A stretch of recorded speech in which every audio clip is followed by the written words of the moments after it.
Dua anggota polis mengaku tidak bersalah di Mahkamah Session Baling kerana melakukan pemerasan sebanyak RM200 terhadap seorang mangsa dalam kejadian September lalu. Tertuduh, Lance Corporal Sharif Abu Hurairah Abu Bakar 24 tahun dan Konstabel Muhammad Nasrul Alif Alahuddin 28 tahun membuat pengakuan itu di hadapan Hakim Rohaidah Ishak selepas pertuduhan dibacakan ke atas mereka.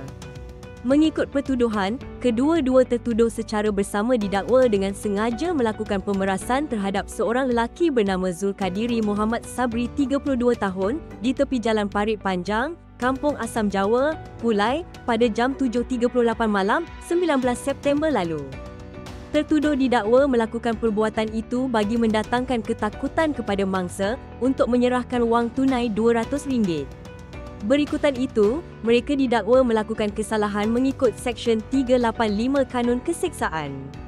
Jika sabit kesalahan boleh dihukum penjara maksimum 7 tahun, denda atau sebat atau kedua-duanya sekali.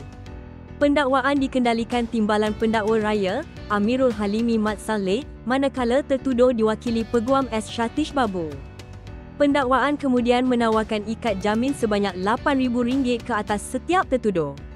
Bagaimanapun, Shatish Babu meminta kadar lebih minimum dikenakan berikutan kedua-dua anak guamnya yang bertugas di Ibu Pejabat Polis Daerah IPD Baling hanya menerima gaji kira-kira RM2,000 sebulan. Jelasnya, anak guam juga memberi kerjasama sepenuhnya dalam siasatan kes berkenaan dan turut hadir sendiri ke mahkamah selepas diberi jaminan polis.